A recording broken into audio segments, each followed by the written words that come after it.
Hey guys, this is Hell Hades. This is a Raid Shadow Legends video. Guys, we've got the new champions released for this patch. I guess this is going to drop on Monday alongside the new Fusion or the new Fragment champion. So I'm going to go through, let's have a look at these new champions, see what we think, and see if they're going to add some value to the game. You need to bear in mind, this game has now got like 800 odd champions in it. I think we've got like 600 of them on the website, hellhades.com. And, you know, we rank them all. We kind of look at them all. So when someone new comes in, I'm always now thinking, you know, where's their place in the game? Is there a place in the game? Or is it literally just we're adding champions for champions' sake? Which I don't think is the right thing to do. It's fun to get new stuff to work with. It definitely is. And actually, they do a pretty good job of keeping stuff fresh, keeping the kind of passives interesting. But now and then, they just kind of drop in champions, a bit like Alexander. Yeah, a bit like Simple. Who, yeah, he hits hard and he's got an okay kit, but he's very, very beige, yeah? And in this game, we've moved away from beige. Yeah, we've actually upgraded a lot. So I'm hoping we don't get another load of champions along that type of caliber where it's like, well, I know what they do. They do it okay, but they're just so uninteresting for, you know, for the level of champion that's coming in. So let's have a look then. January champions. First one is a legendary Magic Affinity Orc. Attack-based champion. So we've got here, A1 attacks 2 times. I always like a double hit for an A1. It gives them a bit more feasibility for stuff like Fire Knight and stuff like that. Each hit, 30% chance of placing decreased defense. It goes up to 50, so 2-hitter, each hit 50% is not bad for decreased defense. The chance increases to 50 if the target's under a fear or a true fear. So actually you can book up to 70 then. Double hitter, 70% chance for decreased defense is good. AoE A2, we don't know multipliers or anything like that yet, so we're just looking at skills right now. Books up to 100% chance of putting a decreased accuracy out there and a true fear. Champions from the High Elf, I don't like this, honestly. I like there being some sort of synergy between the factions. I feel like it needs to be bigger than just 2 factions out of 14 in this game. There's not much content where it's like, you know what, you're fighting the High Elf tree. Yeah, let's imagine it was. Imagine Doomtown was like, this level is all High Elves. Or, you know, this 1 to 10 is all High Elves. 2 to 20 is all Dark Elves. Yeah, so maybe in that world, this type of stuff makes some sense. But at the moment, you know, you could literally, every wave you fight is a mixture of all different factions. So you don't really get the value from this type of stuff. But anyway, champions from the High Elf and Dark Elf factions cannot resist the debuffs. The other thing is, as well with this, is like no bosses have got factions. So, you know, it's not like this ever becomes a really good boss mechanic. I guess if we're looking at arena-style champions, decreased accuracy, true fear, definitely going to go on without potential to resist against High Elf. Well, you know, Arbiter's in pretty much every Gold 4 team, so that could give you some value. And Lyssandra's in quite a lot as well. You've got people like Lydia from Dark Elves in quite a lot of teams. So I guess it's looking at whether they're arena-based champions. It could be some use. A3 then attacks 1 enemy, ignores shield. Okay, that's not bad. Decreases the cooldown of battle flow, which is this same ability, by 2 turns. Fills this champion's turn meter by 30% and places increased crit damage on himself if he kills someone. So this is on, what, a 4-turn cooldown if you book it. So he gets it back to a 2-turn cooldown if he kills someone with it. Okay, well, let's hope he hits hard, really. He needs to. Passive, heals his champion by 50% every time they kill someone. Also grants an extra turn every time this champion kills a High Elf or a Dark Elf. That's actually pretty cool for the arena in terms of starting to snowball different abilities. So you've got extra turn here, you've got turn meter fill here, AoE ability here. I mean, if he hits hard, I don't think he's jumping into any sort of meta, but he's not a bad-looking champion. Jingwon, a Shadowkin, Void Affinity for a Shadowkin. Cool, HP-based champion. So Shadowkin, obviously the Shadowkin faction is dropping like right now. So people are going to be looking out for their teams. So we've got here, attacks an enemy, transfers a random debuff from him to a target. It's not a bad A1. A2, another single target, attacks an enemy. So it books to 100% chance of increasing the duration of 2 random debuffs by turn on the target. Also places block active skills for 1 turn if they're under a decreased accuracy or a decreased crit damage. I mean, okay. Okay at best, I would say, for that, for avoid Legendary's A2 there. Then we've got this AoE ability, attacks 2 times. First hit, books to 100% chance of putting decreased accuracy. Second hit, 100% chance of decreased crit damage. Also gives him strengthen. I mean, honestly, apart from in really certain situations, a decreased accuracy and decreased crit damage as 2 debuffs, it's just pretty mediocre. It's pretty mediocre. Decreased accuracy is great for Bommel. It's okay for other kind of, I guess, wave-based content. It's annoying to have this on you if you're in the arena. I don't know if this is really Void Legendary level for me. I guess I'd have to play test this guy. He's at HP base, so double hitter. I mean, if it smacks as well, maybe we've got a champion here. Immune to fear, true fear, stun. So immune to a lot of the kind of lockout abilities. Whenever someone whenever it's placed on an ally, removes it and puts block debuffs instead. That's on a 4-turn cooldown if booked. So it's like a weak version of Shamal, really, but it spreads across a lot more debuffs. It's an okay ability. Probably 4-turn cooldown is just a bit long. Like, it's not Hydra relevant because, you know, if you get True Feared in Hydra, well, the next person's getting True Feared straight after. It's not like it's going to keep those people moving against Torment. So, I mean, it feels mediocre. The kit feels mediocre to me. So here we go. Here's the legendary Fragment Collector champion. So everyone's going to have a chance at this guy. I will say I was really negative about this guy in my video. The more I've been thinking about it, the more I feel like he might have a use case alongside a lot of people doing continuous heals. So if you're pairing him with Eurodrim, Bad L, Withir, you know, this kind of crew of loads of continuous heals going out there, then this passive could end up being really fun. And you could get your team moving at an insane level. He also could be relatively unkillable in the right arena defense team, probably with Withir, Asurga, Duchess, you know, like the usual crew, really. But he might end up being like an arena defense beast because he is HP based as well. Again, I'll have to play around with him. His actual kit felt pretty mediocre. I think he'll be a decent healer.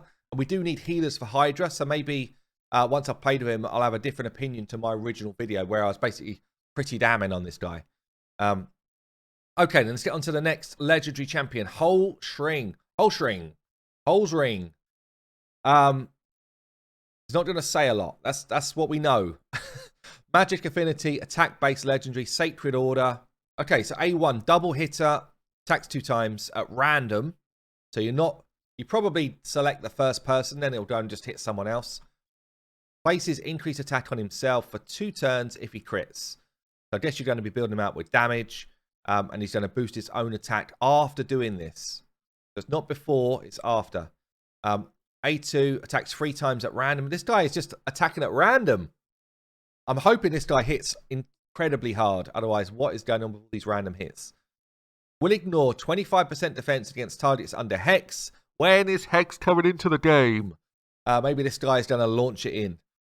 Will ignore a further 25% of defense against targets under Hex if they're in Bannerlords or Night Rev. So again, it's this kind of double faction thing they've got going on. I mean, if this hits like a cannon and he's literally one-shotting 3 people, you're like, okay, but then you've got Ruel who just one-shots the whole enemy team anyway if they're under Hex. It's like, I don't know. I don't know if this makes any sense yet. A3 hits 4 times at random. What is with this random hitting? Each hit books to 100% chance of placing Hex for 3 turns. It's a long duration. If you've got these 2 factions, they cannot resist it. So Bannerlords and Night Revs cannot resist a debuff. Okay. Each hit also 100% chance of stealing turn meter. 25% if it's a normal person. 50% if it's one of those 2 factions. It's pretty cool, actually. It's pretty cool because you could end up basically getting a second turn, I guess. So you kind of use your A3, 4 hits, throwing out Hex, as well as stealing turn meter. You go again, and then pop. You nuke them down, potentially. If this champion's turn meter is at 75% or more after the steal, which it should be, places Perfect Veil on this champion as well. Pretty interesting mechanics on this champion, actually. I wish there was some sort of guaranteed AoE in there, but this could be an interesting one if he's hitting hard. If this champion attacks 2 targets under Hex during the same turn, places Perfect Veil on this champion for 1 turn, will not count for counterattacks.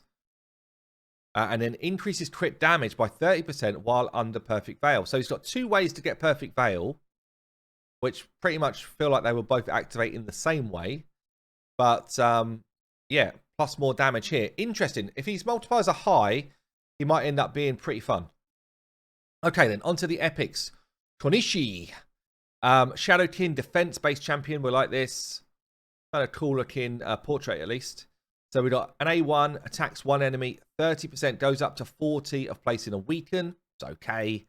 A2 is an AoE. 100% chance of placing Leech on an AoE for a Force Affinity. That could be pretty useful in Hydra for sure. And general wave content as well. Not bad.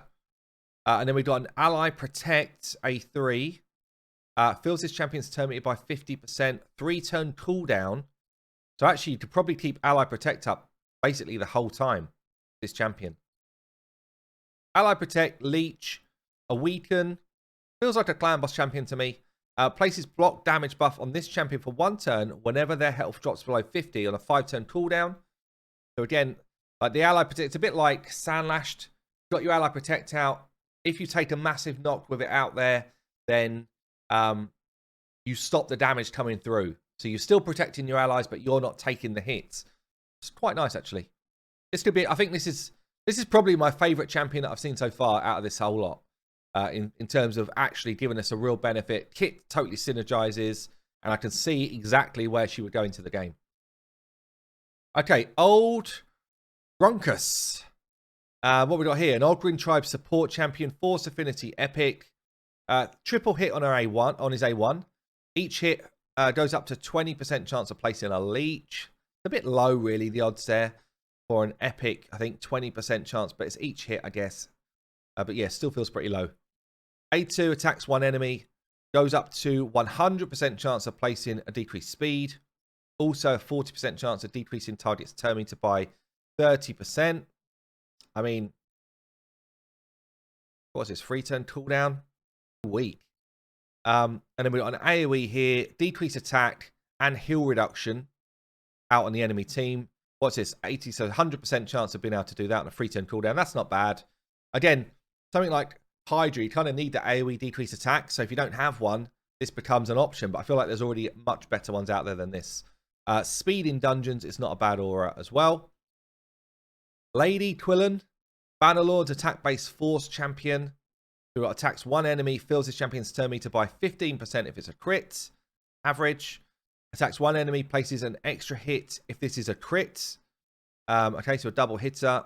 Fills the turn meter by fills the turn meter of all allies by 30% if she kills someone. It's an interesting way to get a turn meter fill away. Thing is, if you're trying to look, if you want it to be someone who pumps your turn meter, then you probably run her fairly slow and go high damage. And if she's fairly slow and high damage, she's not then pumping turn meter to make other people go. So it's probably more for like wave-based enemies where you're trying to get back all of your team's turns more frequently. 3-turn cooldown. It's an okay A2. And then what's this here? I guess this is a passive, is it? Or maybe it's, no, just an ascended ability on an AoE. So AoE basic. Attacks all enemies, places increased crit damage on all allies. If you ascend her, you also get an increased attack on all allies for 2 turns if it's a crit. So obviously she's built to do damage. She's built to crit all the time. If she crits, her kit is significantly better. If she doesn't crit, her kit is literally the worst kit in the game. It's worse than every uncommon's kit in the game. So if you don't build her with 100% crit, she is bang useless. But other than that, feels mediocre to me. Arndolf. What we got here? Another Bannerlord. How many Bannerlords coming in here? Bannerlord, defense-based magic affinity champion. Another defense-based, that's cool. Iron Great Club attacks an enemy. Goes up to 30% chance of placing provoke. I mean, Magma Dragon's a real place where you want provokes on an A1. Not sure that affinity is going to help us too much. What else we got? AoE on the A2 attacks all enemies. 100% chance of placing weakened for 2 turns. Also has a 25, so it goes up to what? 50% chance of placing fear. So weaken and fear on the same ability. AoE is nice for a defense-based champion. So you're throwing out a form of CC. It's not the best form, but it's a form. Whilst also applying a weaken with someone that can take a hit. It's not bad. And then we got this here as well. Places reflect damage on all allies. Also places counterattack on himself. 3-turn cooldown. It's okay as well. Finite really is where reflect damage does its work. I don't know. It feels okay. There's not much jumping out at me here, guys, that is like, damn, this is what we needed in the game. I like Konichi. I think that's probably one of my faves here. This could be an interesting one from Holstring. A Pardon I want to play around with to see if I can get him doing some silly stuff. Because I feel like, although I was pretty damning, he might end up being a crazy healer. Otherwise, I mean, what do you think? Am I wrong? Anyone's there which are like jumping out to you? It's like, yes, I wanted to get my hands on this champion. Anyway, guys, I've been Hell Hades. I think these are coming on Monday. I will see you later.